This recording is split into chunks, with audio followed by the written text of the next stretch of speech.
Hotep et Namasté à vous, chers amis de Aksharam International TV. Nous voilà une fois encore dans notre rendez-vous, à notre rendez-vous d'échange, à notre rendez-vous de partage de connaissances, à notre rendez-vous d'amour, je vous l'ai dit, parce que s'il y a une seule chose que nous sommes venus expérimenter sur cette terre, c'est justement l'amour. L'amour qui s'exprime par la capacité qu'a l'unité d'être divers, ou diverses, si vous voulez. Je voudrais tout simplement vous dire que je suis heureux d'être avec vous, vous en tant qu'être humain multiple que vous soyez. Sachez tout simplement que il n'y a qu'une seule réalité, l'unité qui s'expérimente joyeusement à travers la multitude. Et c'est ça ce que nous appelons l'amour, l'amour avec grand A, puisque, bon, les êtres humains ont inventé une autre sorte d'amour qui, en fait, n'est pas une autre sorte. Je dirais tout simplement que nous l'avons rétréci. Voilà, c'est ce que je voulais dire. Nous avons rétréci l'amour universel pour en faire l'amour humain. Le thème sur lequel je décide d'échanger avec vous aujourd'hui, c'est un thème qui me fait sourire. C'est un thème qui me fait sourire parce que je me demande comment on a pu faire pour finalement s'en écarter. C'est justement que je voudrais que nous parlions de la doctrine secrète. Ce que nous appelons la sagesse antique. Ce qu'on pourrait appeler peut-être la sagesse ancestrale. Un jour, j'étais en train d'échanger avec le maître Gosson sur la spiritualité ancestrale et je lui disais, est-ce que les êtres humains arriveront à te comprendre? Est-ce que les êtres humains vont te comprendre? Est-ce que la population à l'heure actuelle, pendant que vous parlez de la spiritualité ancestrale, est-ce qu'ils vous comprennent? Parce que beaucoup prennent cette spiritualité ancestrale comme étant une spiritualité de la tradition. Je vais dire, est-ce que je vais parler de la tradition ancestrale? Non, de la tradition tout simplement, c'est-à-dire que ce que nous avons vu faire, ce que nos aïeux faisaient. Et ce que vous allez retenir, c'est même si vous parlez de nos aïeux, même avant bien la colonisation, c'est-à-dire je voulais parler donc avant la colonisation de la terre africaine, même si vous parlez de nos aïeux, vous allez constater que même parmi les aïeux, il y en avait qui étaient cons. Quand je parle de la connerie, ce n'est pas que je suis en train d'insulter nos aïeux. Je voudrais tout simplement dire que, en ce temps-là, il y avait des gens qu'on pouvait qualifier de sages, qui détenaient la connaissance, et il y en avait qui n'avaient aucune connaissance et qui, bon, disons, pouvaient vivre comme ça. Donc, lorsque vous parlez de la spiritualité ancestrale et lorsque vous parlez de la spiritualité de notre tradition, et que même dans le temps, la connaissance n'était pas totalement ouverte. La connaissance était toujours sous ces deux formes, c'est-à-dire l'aspect caché et l'aspect extérieur, et qu'il y avait des peuples qui, en fait, ne comprenaient que l'aspect extérieur de la connaissance qu'ils pouvaient transmettre de génération en génération, et que vous venez récupérer alors cet aspect extérieur de la connaissance antique, vous allez tout simplement, en répétant cela, penser que vous êtes en train de faire de la vraie spiritualité ancestrale alors que vous êtes qu'à la surface de la spiritualité. Donc, comprenez tout simplement que lorsque nous parlons de la doctrine secrète, lorsque nous parlons de la sagesse antique ou de la sagesse ancestrale, il ne s'agira pas seulement d'une sagesse liée à l'Afrique. Il s'agira d'une sagesse liée à toute l'humanité entière. Et chaque peuple, suivant donc ses coutumes et sa culture, traduit cette sagesse antique à sa façon. Donc, lorsque nous venons sur la terre africaine et que la même sagesse antique est traduite suivant les coutumes de l'Afrique, nous pourrions, lorsque nous avons un niveau de connaissance assez élevé, voir à travers donc les rites et les coutumes de l'Afrique la même et unique sagesse que le peuple asiatique pouvait transmettre aussi suivant sa coutume et ses rites. La même sagesse que le peuple occidental pouvait également transmettre suivant donc sa culture. Alors, qu'est-ce que la doctrine secrète? Qu'est-ce que la sagesse antique? Cette sagesse qu'on pourrait dire qui se trouve au-delà de la sagesse dite ancestrale. Je parle donc de la doctrine secrète. La connaissance qui, naturellement, a vu l'humanité naître. La connaissance qui, à la première naissance de l'humanité, était tout simplement ce qui faisait vivre l'humanité. Cette connaissance ou cette sagesse qui, naturellement, était tout simplement l'expression de la nature à vivre. Et puisque les hommes faisaient partie de la nature, il est alors, disons, utile ou il leur était totalement simple de se laisser vivre par cette sagesse, par cette, disons, connaissance, par ce que nous appelons la doctrine secrète. Imaginez tout simplement que, avant que l'humanité, en tant qu'être de vie et de chair, ne vienne sur cette terre, parce que de toutes les façons, lorsque vous étudiez la cosmogonie de l'univers, vous allez comprendre que la naissance même des planètes a été un processus et que de tout temps, la Terre n'était pas là, ainsi que les autres planètes. Il fut un moment où le processus d'expulsion, ou du moins le processus qui a permis à la Terre d'être engendrée, a commencé. Et avant, il y avait quand même une force, il y avait quand même un pouvoir, il y avait quand même quelque chose. Et cette chose, lorsqu'elle faisait naître la planète Terre, avant même que les êtres humains ne viennent sur la Terre, ou du moins, je dirais tout simplement que, non, attention, nous n'allons pas rentrer d'abord dans cet aspect de la création parce que la difficulté, c'est en fait, pour un enseignant spirituel, c'est en fait, qu'est-ce qu'il faut dire, qu'est-ce qu'il ne faut pas dire. Parce que lorsque je me réfère au livre d'histoire, lorsque je me réfère à l'histoire telle que cela nous est enseigné et à la connaissance classique aujourd'hui accessible à l'humanité, et que vous parlez donc de la naissance de la création, des gens y ont réfléchi, des philosophes y ont réfléchi. Et je me rappelle que quand on était, disons, au collège, ça doit être dans des classes comme la seconde ou la première, on nous faisait réfléchir sur la naissance de l'humanité. Et après réflexion, les philosophes ont en fait émis deux hypothèses. Il y a une hypothèse dite hypothèse physiste, où on estime que c'est Dieu qui a créé l'homme à son image et à sa ressemblance sur la terre. Et il y a l'autre hypothèse que vous connaissez bien, qui est la théorie évolutionniste de Darwin. En fait, ni l'un ni l'autre n'est véritablement vrai. C'est peut-être que chaque théorie émet une parcelle de la vérité. Et même en les combinant, vous n'avez pas la vérité telle qu'elle est. Ce n'est pas là, mon sujet aujourd'hui. Je veux tout simplement jouer mon rôle d'incitation à la réflexion. Parce que lorsque votre cerveau, vous ne lui permettez pas de réfléchir au-delà des limites classiques qu'il connaît, le cerveau cesse progressivement de fonctionner. On nous disait quand, disons, en sciences de SVT, que lorsque vous avez un organe que vous n'utilisez pas, ça s'atrophie.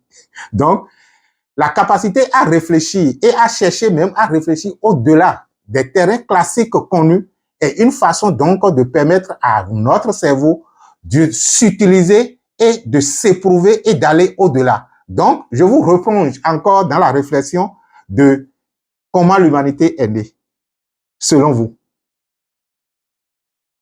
Quelle est l'origine de l'humanité? Comment l'homme est apparu sur la terre? Ça, c'est une réflexion à laquelle je vous invite. Revenons à notre sujet sur la doctrine secrète. Donc, je disais tout simplement que cette doctrine, cette connaissance, si on peut l'appeler ainsi, cette sagesse, si on peut l'appeler ainsi, est en fait ce qui, en matière de sensation, en matière de connaissance, en matière d'expérience, parce que la science, lorsqu'elle est justifiée, s'éprouve sur 3 aspects. L'aspect connaissance où l'intellect, disons, appréhende quelque chose. L'aspect sensation où votre corps sentimental ou votre corps émotionnel peut se mettre dans le sentiment de ce que votre intellect, votre mental appréhende ou n'appréhende pas. Et l'aspect expérientiel qui est en fait le vécu. Et lorsque nous sommes dans la spiritualité ou lorsque nous faisons de la spiritualité ou que nous appartenions à un mouvement religieux et que ces 3 aspects ne peuvent pas être éprouvés dans notre existence, on dira tout simplement que notre religion ou notre mouvement est une religion de mort. Religion de mort parce que ce sont là les mouvements religieux qui estiment que Dieu ne peut pas être vécu sur la terre et qu'il faudra donc abandonner son corps avant de pouvoir donc vivre la réalité de Dieu qu'ils appellent le paradis de Dieu. Moi, j'estime que si je suis, entre griffes, je vous l'ai dit, en adoptant la terminologie commune, si je suis une créature d'un être que nous appelons Dieu, il est insensé que je sois plus intelligent que ce Dieu. Si, dans ma réflexion, je constate que le Dieu qui, entre griffes, m'a créé, a des tares en matière d'intelligence, alors je ne peux même pas coopérer avec ce Dieu parce que moi, sa créature, je suis plus intelligente que lui. Donc, il n'a pas, en fait, le pouvoir de me créer et de me guider. Si je ne peux pas, en comparant mon intelligence à la sienne, estimer donc qu'elle est supérieure à la mienne. Parce que si votre enfant commence par devenir plus intelligent que vous cessez de jouer votre rôle de père. De toutes les façons, dans certains domaines où il se sent plus intelligent que vous, il ne viendrait plus vers vous comme référence. Vous allez me dire, mais est-ce que ce garçon n'est pas en train de blasphémer? Oui, je suis parfaitement d'accord. Mais lorsque vous prenez un Dieu comme totalement puissant, vous avez dit, et qui aurait créé des êtres parmi lesquels un se serait rebellé, que nous, ou vous appelez Satan, et qui par la suite gouverne le monde à son insu, nous sommes en train de remettre en cause la puissance donc de cet être. Et par conséquent, je dis ce Dieu ne peut pas me gouverner moi. Un Dieu qui, à un moment donné, peut voir sa responsabilité et son pouvoir s'amenuiser au fur et à mesure que l'un ou l'une de ces créatures soit en train donc de s'étendre en matière donc d'expansion de conscience, en matière donc d'évolution. Je dis alors ce Dieu, nous allons le ranger. Revenons toujours à notre histoire de sagesse antique. Donc, en fait, on ne pourrait même pas l'appeler Dieu. On l'appellerait tout simplement la connaissance. Cette connaissance qui a vu l'humanité naître. Est-ce qu'il vous est possible de comprendre tout simplement que avant la naissance de toute chose, il y a quelque chose qui voit la chose naître?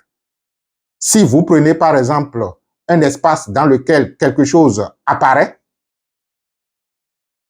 que ça soit de façon miraculeuse ou progressivement par la suite d'actions successives de l'homme, on dira tout simplement que cet espace est témoin de la naissance de ce qui s'est érigé en lui.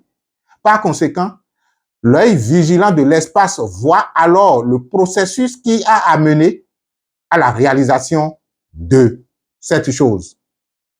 Je prends cet exemple par analogie pour vous dire tout simplement que avant même que l'humanité ne voit le jour, avant même la naissance de l'humanité, avant même la naissance de la planète Terre, il y a une conscience vigilante qui a précédé cette naissance. Et cette conscience vigilante, qui en fait, on pourrait dire, est à l'origine de tout ce qui est émané d'elle, en tant que substance et en tant qu'être, est ce qu'on pourrait appeler la connaissance en arrière-plan de toute chose. Donc, lorsque l'humanité est née de cette conscience vigilante, lorsque l'humanité est née de cet espace conscientiel, conscient d'elle-même, de lui-même, l'humanité ou les premiers hommes qui naissaient ne pouvaient avoir d'autres attributs, ne pouvaient avoir d'autres références que ce qui, en fait, les a fait émaner, ce qui les a fait naître. Et, je vous le dis, même la terre et chaque grain de sable n'a d'autres références alors que cette source d'où nous sommes venus. Les plantes savent et elles sont en communication et en conscience, en communication et en unité parfaite avec cette science. Peut-être, je dirais, que les animaux le savent. Il n'y a que les êtres humains qui, à un moment donné, ont décidé donc de tourner dos à cette source, à cette sagesse antique. Et l'humanité est devenue ce qu'elle est aujourd'hui. Je pense que pour ceux qui se sont intéressés à l'histoire de l'humanité, vous auriez pu constater à travers les annales de la spiritualité, à travers les annales spirituelles, que la Terre telle qu'elle est aujourd'hui n'a pas été toujours ce qu'elle est et qu'elle a connu des grands bouleversements, des grands cataclysmes qui, en fait, ont permis donc de décimer des peuples entiers. Parce que justement, à un moment donné, lorsque la conscience humaine, ou du moins la conscience, je vais dire, se prononce à s'humaniser, et quand je dis à s'humaniser, à devenir beaucoup plus humain et matérialiste, le pouvoir originel que nous appelons la doctrine secrète, le pouvoir originel que nous appelons la connaissance antique, ne permet pas à ce que quelque chose quittant elle, je voulais parler de la connaissance, puisse s'éloigner au plus loin que possible de la tangente. C'est comme quand on était au collège et quand on nous demandait donc de tracer des vecteurs, de calculer la tangente du vecteur par rapport à un axe ou bien par rapport à une droite. Dans l'évolution de la conscience, il y a quelque chose en nous ou quelque chose en toute chose qui continue toujours de nous attirer vers la source. Parce que cette partie de la source en nous, ou du moins cette partie de l'origine même de ce que nous sommes, qui est en nous, ne se permet pas de s'éloigner à une distance. Bon, est-ce que je parlerai de la distance? Bon, à une fréquence, peut-être, tellement si lointaine d'elle-même. Donc, il y a toujours une force attractive qui vous attire vers le centre, si vous voulez. Et lorsque têtu, on n'écoute pas cette attraction et on continue toujours de s'éloigner de la ligne, il n'y a que des mouvements, des souffrances naissent, des difficultés naissent, des cataclysmes peuvent naître, des bouleversements peuvent naître et cela ne provoque que quoi? La désintégration de la tendance à s'éloigner de la tangente pour que finalement on puisse donc faire le retour à la source. Je ne sais pas si le langage est compris, hein. C'est très difficile pour moi d'exprimer, de vous faire comprendre ce que je suis en train de dire, mais je sais que si vous essayez d'utiliser votre naïveté, si vous essayez d'utiliser votre innocence, si vous essayez donc de laisser le message vous pénétrer, parce que justement, je ne m'adresse pas à vous en tant qu'être de mental. Ce mental est déjà dératé, en train de faire des comparaisons, en train de voir toujours le mal et le bien, alors que ce dont je parle, c'est ce qui est. Donc, je voudrais tout simplement que vous compreniez qu'à l'origine de l'humanité, il y avait une sagesse, il y avait une connaissance, il y avait en fait une science qui se concevait, qui pouvait se faire expérimenter, et cette science, c'est ce que nous appelons la doctrine secrète.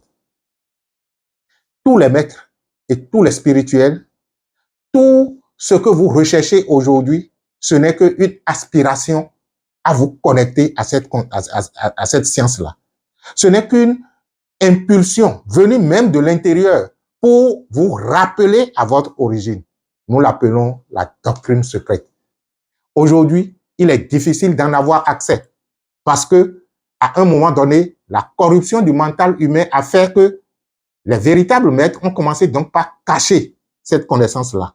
Et c'est pourquoi on ne la livre plus directement. Vous allez constater que pendant son passage sur terre, Jésus, que vous adorez en personne alors qu'il ne vous a jamais demandé ça, avait beaucoup parlé en parabole. Et il disait à ses disciples, à vous, il est permis de comprendre le mystère du royaume des cieux. Aux autres, je parle en parabole. Et c'est pourquoi, justement, dans la hiérarchisation de la spiritualité, lorsque un maître ou lorsqu'un envoyé de Dieu vient sur cette terre, s'il veut durer sur la terre, il est obligé donc de ne pas livrer la connaissance brute, de raffiner la connaissance et de faire en sorte que cela soit accessible aux humains. De telle sorte que ceux qui veulent véritablement s'engager dans la voie de l'initiation de la doctrine secrète, au fur et à mesure de leur progression, on leur livre un pan de cette connaissance. Un pan de cette connaissance et qui, lorsque c'est éprouvé, lorsque leur cœur est sondé et qu'on arrive, quand on dit on, vous ne pouvez pas avoir accès à cette connaissance directement sans l'autorisation, donc, de ceux qui y ont déjà accès et qui sont devenus les gardiens secrets, donc, de cette connaissance. Lorsqu'ils sondent votre cœur, lorsqu'ils sondent vos intentions, lorsqu'ils sondent vos émotions et comprennent alors que vous pouvez être utile, on commence donc par vous ouvrir. On commence donc par vous ouvrir la porte. C'est pourquoi on dit la connaissance antique, la connaissance secrète n'est révélée qu'à ceux qui ont des cœurs purs, à ceux qui ont un esprit pur. Donc, le travail à faire, si vous voulez avoir accès à cette connaissance, c'est d'abord de commencer par purifier votre cœur. C'est d'abord de commencer par purifier votre esprit. Et quand je dis purifier votre esprit, il faut d'abord comprendre ce que c'est que l'impureté du cœur et l'impureté de l'esprit. Ce que nous appelons l'impureté du cœur et l'impureté de l'esprit, c'est quand votre cœur et votre esprit est tourné dans des visions totalement matérialistes. Parce que lorsque vous prenez deux individus qui, quel que soit leur degré d'amitié, la vision commune qui les fait mouvoir est purement matérialiste, vous allez constater que ces individus finiront par se retrouver en conflit parce que la matière est limitative.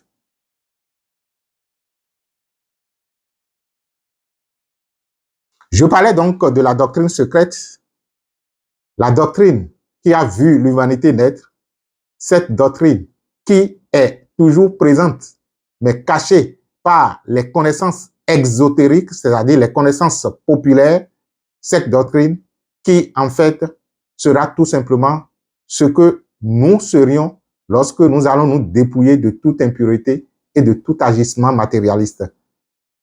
Jésus en parlait comme la porte étroite. La porte étroite parce que il est difficile à la conscience, lorsqu'elle est chargée de matière, de rentrer dans cette demeure, la demeure du Père. Et pourtant, cette demeure est présente parmi nous. Elle est présente sur terre. Elle a vu l'humanité naître. Elle a précédé la naissance de l'humanité et c'est elle qui continue toujours de maintenir l'équilibre au sein de l'humanité et au sein des univers. Nous l'appelons la connaissance secrète.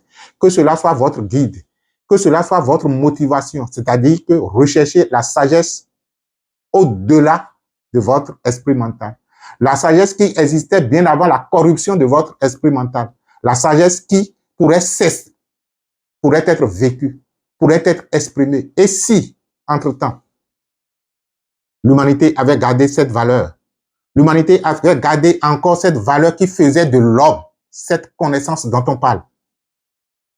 Et si l'humanité avait gardé cette valeur qui faisait d'elle la totalité de la connaissance et l'expérience de cette connaissance. L'humanité serait tout simplement amour et l'expérience de l'amour. C'est pourquoi l'unité a généré la multitude. L'unité a généré la multitude pour s'expérimenter en tant qu'amour.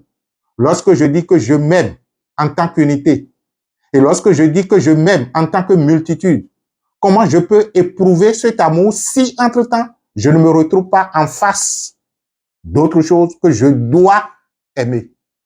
Lorsque vous vous retrouvez dans des situations difficiles que vous n'arrivez pas à digérer, lorsque vous vous retrouvez dans des conflits que vous n'arrivez pas à contrôler, la sagesse vous appelle. L'antique connaissance vous appelle et vous dit tout simplement, l'autre n'est pas différent de toi. C'est toujours moi que tu es qui me retrouve de l'autre côté. Perçois-moi à travers lui et tu verras que la paix et l'équilibre va se restaurer. Voilà ce que je décide de partager avec vous dans cette capsule et que votre réflexion soit large, expansive, pour toucher le confin même de la connaissance, cette connaissance qui, en fait, aujourd'hui, n'est plus accessible tout simplement parce que nous y avons mis des barrières. C'est vrai qu'on dira qu'il y a des maîtres gardiens qui empêchent donc que la connaissance ne tombe dans la main de n'importe qui. Et c'est ce que disait l'autre quand il dit « Ne jetez pas des perles au pourceau, de peur qu'ils ne se retournent contre vous ». Ça a été toujours la devise donc des maîtres. Le prophète Mahomet disait « Nous avons 3 niveaux de connaissance. Il y a une connaissance que je livre à la population. Ça, c'est bon, ce que vous voyez les gens faire. Il y a une connaissance que je ne donne qu'à mes disciples. Là, c'est ceux qui sont proches de moi parce qu'ils peuvent comprendre quelque chose. Donc, vous voyez, ça se réfère déjà à ce que l'autre a dit. Quand il dit à vous, il est permis de comprendre le mystère du royaume des cieux. Aux autres, je parle en parabole.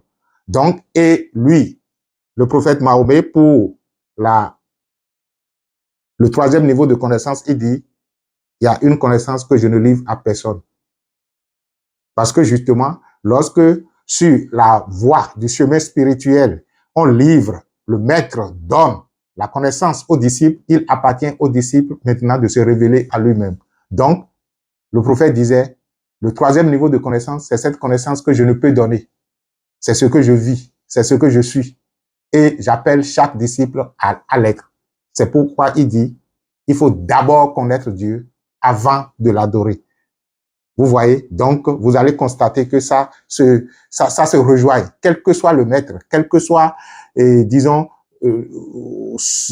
son niveau de, je ne vais pas dire quel que soit, je vais dire tout simplement lorsque un maître est véritablement connecté à cette connaissance, parce que son cœur et son esprit ont été suffisamment sondés et purifiés, vous allez constater que lorsqu'il s'exprime, il y a de l'authenticité là-dedans. On n'est pas maître parce qu'on va chercher des informations sur, disons, dans les livres ou bien sur Internet et on dit non. Quel est votre niveau de connexion? Est-ce que ce que vous donnez est authentique?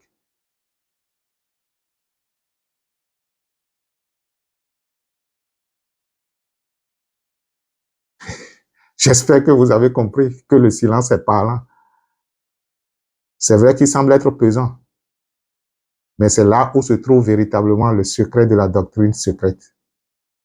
Les maîtres disent, la sacralité, c'est ce qui est saint.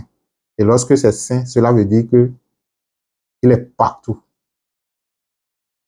Le problème, c'est comment peut-il être partout et si difficile d'accès? J'en arrive donc à comprendre que c'est compte tenu donc de la vision de notre recherche. C'est compte tenu de ce pourquoi nous le recherchons. C'est compte tenu donc de notre perception de ce que nous pourrions appeler Dieu. Que chacun raffine sa perception, que chacun purifie son esprit, que chacun purifie son cœur et l'accès à la doctrine secrète est bien là, bien possible parce que les maîtres, ils cherchent toujours ceux avec qui ils vont travailler parce que l'humanité en a suffisamment besoin. Mais que votre niveau de connexion, votre niveau de communication soit véritablement éprouvée, soit véritablement justifiée. Sinon, malheur à vous, parce que vous auriez induit beaucoup d'autres personnes en erreur. Moi, je ne dis pas que je suis un maître, je n'en prétends pas encore, mais je peux humblement me permettre de dire que je suis un enseignant spirituel. Je pourrais, si vous nous accordez confiance, vous conduire progressivement donc à vous dépouiller de vos tendances matérialistes dans la recherche du secret, dans la recherche donc de l'être infini et illimité que vous êtes. Et progressivement, nous pourrions donc reconstruire l'humanité. Nous pourrions donc retomber dans ce que l'humanité devrait être. Nous pourrions donc renaître de nouveau et être ce que nous avions toujours été. Et ce qu'on sera quand on sera suffisamment éprouvé par notre tendance à nous écarter donc de la vérité et de la pure réalité de la vie et de la lumière. Je vous remercie d'être là et nous sommes toujours ensemble pour du bien et pour le meilleur. Et j'estime que chaque être qui est venu dans ce monde a quelque chose à apporter à l'humanité. Sinon, on insulterait la force suprême de vous avoir permis d'être là. Le problème, c'est que nous oublions, pendant que nous prenons le corps, pendant que nous nous retrouvons dans une société qui, en fait, nous désoriente, il nous est difficile de nous rappeler de ce qu'on pourrait appeler notre lettre de mission. Que chacun retrouve sa lettre de mission. Qu'est-ce qui justifie mon incarnation? Qu'est-ce qui a fait que j'ai décidé en tant qu'esprit de prendre corps sur cette terre?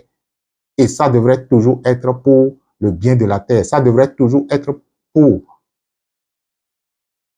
l'expansion de la conscience. Ça devrait toujours être pour justifier l'amour, comme je vous le dis. Je vous aime. Je nous aime. Et c'est dans cette unité que je ressens en ce moment que l'expérience donc de l'humanité se poursuit. Paix à vous et que les bénédictions soient.